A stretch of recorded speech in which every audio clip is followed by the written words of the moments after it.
to the DBLAC channel. I'm Samurah Curry, the DBLAC spring intern for 2022. I'm so excited to be here today and to get to chat with you all. I'm here on behalf of all of DBLAC to kick off our Chat with DBLAC series.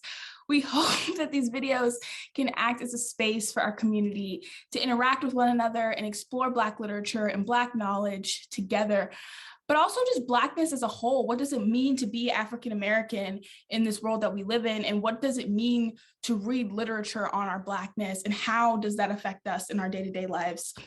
So we hope that you come with questions, even if you don't have answers. Whatever you have to offer, we want to hear from you. We want you to interact with each other in the comments. You don't have to know what's going on. You don't have to fully understand the scope of these videos that we're going to be reading, but we do hope that you come and that you discuss these books and that you leave with a further understanding of the literature, because these authors poured their hearts and souls into these books so that we could understand our Blackness and understand intersectionality in this world and so many other rich and deep topics. We have an amazing lineup of authors and jaw-dropping books coming your way. So we hope that you stick it out with us. But firstly, I want to introduce what DBLAC is and what we try to accomplish with our organization for anyone who is new. DBLAC stands for Digital Black Literature and Composition. It's a learning community and an intellectual project committed to Black knowledge making and sharing. DBLAC operates from a multi-layered understanding and an enactment with community that exists within the academy, across institutions, and with communities beyond institutions directly connected to DBLAC. In every space, the support of Black scholarship is central through signature programs that offer writing help, mentorship, networking, and resource pulling. DBLAC creates public spaces that promote undisciplined communication, not limited to any disciplinary area of study, through the use of Black feminism and communal practices. DBLAC's mission is centrally focused on establishing and sustaining racial equity for Black learners within higher education. DBLAC's programs introduce members and broader publics to Black knowledge that at its core centers humanistic studies as a bridge to people in spaces through group studies of Black lives, language, histories, and cultures. The knowledge gained within the Black community connects back to the organization's mission to both disrupt inequalities experienced by Black learners and reimagine paths for building and sustaining the vision for knowledge-based freedom and equity. DBLAC enacts these efforts in a way that restores Black humanity in spaces where it's been challenged and dismissed under the white oppressive structures and merit-based approaches for inclusion or disciplinary approval for values. Okay, I know that's a lot, but DBLAC is very helpful, and I definitely recommend that you get in touch with us. Our contact information will be at the beginning and ending of this video, so I hope that if you like this type of content that you reach out and you become a DBLAC member. And with that being said, DBLAC introduces the first DBLAC chat. Today we will be discussing Intersectional Tech, Black Users in Digital Gaming by Kishonna L. I hope I'm saying that right. I think I am. But this is the book. It's really good. It's also such a short read. I think it's like 200 pages, and that's including like author notes and the index that's at the end. But I want to open up by saying I found this book to be approachable despite the vast amount of topics discussed. A few of the topics addressed are the foundations of intersectionality and how the concept itself translates into gaming culture, personal identity within gaming. She looks at how queer individuals, people who are lesser abled or disabled people, Black men, Black women, and younger populations view themselves through gaming, how they view the intersectionality of those identities, like being Black, being male, being Black, being female, being Black, being disabled, how the intersects of those individual identities complement, contrast each other, and then how do those play into our gaming characters or how those gaming characters are perceived. So there's a lot going on, and a lot of that is just in the introduction of the book, but she does a really great job of decreasing the amount of knowledge you would need to have prior to reading this book. And what I mean by that is a lot of people are afraid to get into books like this because they reference so many other texts. So you always feel like you're missing some type of information in order to fully understand what the author is saying. And I just want to say Kishonna L did a great job of not only bringing in other texts, but making it accessible to the average person. If this is your first book that you've read on Black literature or Black identity, it is a great text to get into the world of to get into this genre. So she doesn't just analyze gaming culture, but society as a whole. She does this using interviews from people that she communicated with over years on gaming platforms like Xbox Live and PlayStation. So first thing I want to do is I want to bring attention to a quote from an interview she did with Tyrell. This is located, if you have the book, it's located on page 13. And so I'm not spoiling anything, don't worry, it's in the introduction. It's one of the first things you read. This quote is pulled from the introduction prior to chapter 1. I want to focus on this quote because before, Tyrell was someone who communicated with Kishonna L for over a 10-year period, I think, 10 years or 15. So the reader is allowed to see his opinion on gaming shift and mature as he ages. And I think that that's important because it brings to the table this idea of innocence and this privilege we have at a younger age as African Americans to maybe escape the, I don't want to say impending doom, but to escape the reality of the world that we live in, that our Blackness makes us a target or isolates us in some way from other people. So Tyrell has that realization throughout the introduction of this book, and that's why I want to bring our attention to page 13. So it goes, these responses have become more and more interesting over the years. Maybe they're tired of me asking. For a while, they would say the same thing over and over again. I think they are thinking about it a lot more, especially since Black Lives Matter and Gamergate. It changed everything for many of them. Tyrell, you know, is different now. I mean, it probably been the same, but I think about it more, especially now with the whole Me Too thing and the Google dude that wrote that memo. James Damore was fired by Google after he wrote about supposedly biological reasons that women are underrepresented at Google and other tech companies. I don't think I ever thought about it like that. I mean, as a Black man, I guess I don't have to think about my gender because I'm a man, or my sexuality because I'm straight, but that's privilege, right? Well, sometimes it's privilege. Most times it's a nightmare because the world has turned my identity into a monster. Now, sometimes we are, and we got to address that. You know, there was a trans person killed here. That was because of toxic masculinity, toxic Black masculinity to be exact. We got to name that. I know that now in a way I didn't before. I know that I got to talk to my brothers about accepting all our people, no matter what we believe. We say Black Lives Matter, right? How can we say that and we killing each other? Forget Trump. Fuck the white folk who voted for him. We got to take care of each other. This quote shifted a lot for me.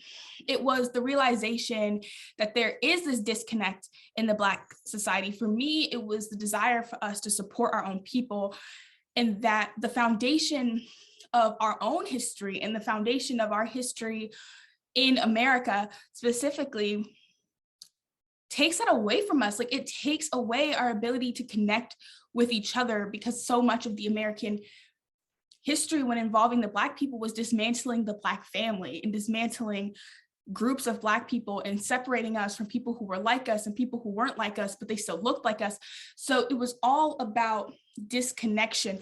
And I think that's why I really like this quote, because it's this realization that we do have to connect, and there's no one except ourselves that can get us back there. And we would have to interact with one another, connect with the people that we do connect with, and say, hey, we still need to support people who are Black and LGBT because they're still Black. And we still need to support people who are Black and disabled because they're still Black. And because they're Black, no matter what that other intersexual identity is, or that second identity is, they're still Black first. So like, we need to stick with them because there's still this thing that connects us, and that thing has to be stronger than the other thing that separates us. I don't know if that makes sense. I really hope that it does. But that was my first thought while reading that. And in a way, for me, it was this need and desire to somehow reclaim our wholeness. And I think that that is what was taken from us, like this ability to exist as one culture, as one being, as one race. I'm so sorry. As one being, as one race. I like this quote because the introduction opens up with Tyrell saying how when he games, he is simply a person that can just exist. He doesn't have to be Black, he doesn't have to be a male, he doesn't have to be straight. He is existing as himself in whatever way he thinks that looks like. Then we see a shift from that because the Xbox Connect comes out and he has this realization, oh my gosh, there's this game and it has sensors and it can see my body and this is gonna be so fun, until he gets the game and he realizes this game has sensors and it doesn't recognize my body as a body. And that concept is mind-boggling. And he says to Kishonna that he knows this game was not tested on Black people. And that's when he first has this shift. And shortly after that, he says, all gaming does is remind me I'm Black. So we already see he's developing and he's shifting with age and with experience. And then we get to the quote I read aloud, which is like the climax of it all. It's him understanding that it's more than being Black, it's more than being male, it's more than being straight. It's an entire world of people who have to think about that constantly, and he doesn't. And now he does, but it's for different reasons. Like he has to think about it because he is the target, or he is one of the people that we're pointing fingers at for having privilege that others don't. So, and one thing he doesn't really state in that is being abled, like being an able-bodied human who doesn't have a disability, which I think is implied, but it's still interesting nonetheless. And I think having it in the introduction is a great gateway into the book. And I say that because your mind, as you read, is gonna come back to that quote. I found myself constantly thinking about it, but for several reasons, especially when you get to the section that's specifically about queer people in gaming and disabled people in gaming, because you understand the difference. And Kishonna talks about queer people and disabled people because they each get their own section in this book. And she specifically talks about how she didn't want to give them their own section because it could give the wrong idea of further isolating them, because Black women and Black men didn't get their own section. Like they were just talked about parallel to each other, essentially. So she's like, she had the fear that she didn't want to further isolate this group of people, but it's also like you can't talk about them in conjunction with everything else because their experiences are slightly different. Like the majority of the games that you have, you're not going to see a character who has a wheelchair as an accessory, or you're not going to see someone who has a blind cane as an accessory. So their experience is slightly different, and maybe even how they play the game has to be modified. So it was a very interesting connection, and I found it very inspirational, but it also led to so many other questions, because intersectional tech wasn't just about how do we see ourselves in the gaming world, but it was also about media convergence. And if you're unaware, media convergence is like this idea that everything is intersecting. So movies and film is one form of media, but we now have that online because you can stream that. That's media convergence. And gaming used to be a thing you played on console that you had to connect to a TV, but now there's streamers who will stream them playing the game. So now you can access this digitally. That's media convergence. So if you want to look at it, media convergence is kind of a form of intersectionality, just with a different name. I don't know if that's a far stretch, but it was very interesting, especially when I got to that section. But I do want to take us further in the book just before we wrap up. I feel like we didn't talk about a lot, but we did talk about a lot. I don't know, but let me know. So I want to take us to page 102, which is chapter 4 of the book. And context. Prior to chapter 4, in the introduction, Kishonna discusses how Black women in gaming had to create their own spaces and their own communities. And she goes on to elaborate on that further, but you just need to understand the basic concepts of that. So while the forum was created specifically in support of women to make sense of Gamergate in gaming communities, Black women seeking community began using this space to raise awareness about the death of Mike Brown and about the hashtag Black Lives Matter campaign. This generated the bulb of the tension in the space, well illustrated by this excerpt. She bangs 3-2-1. This wasn't made for that. Tasty Diamond. What was the space made for then? For activism, right? Why you picking and choosing? She bangs 3-2-1. I'm not trying to be a bitch, but you can't do all that. Like, their lives are being threatened. These fucks are posting their addresses and shit. Tasty Diamond. N-words is getting killed. Ain't nothing happening to these white bitches yet. Lotus Bloom. Just make your own forum and let this one alone. Madam_rats. I don't understand why y'all gotta act like this all the time. Just leave. The larger conversation demonstrates the failure of white women to fully embrace the racialized and gendered nature of oppression. The Black women suggest that white women fail to recognize the privilege of whiteness by refusing to recognize their complicity in white supremacy, their complacency in white supremacy. The forum also highlights Black women's lack of patience in helping white women understand the intersectional nature of oppression. Their lack of patience was read as Black women being angry. So that was on page 102, chapter 4. And we're going to close out with that quote, but I do want to first elaborate on it. And I think that this quote is important for many things because it brings up the question, are African-American people responsible for educating white people? It also brings up the question, are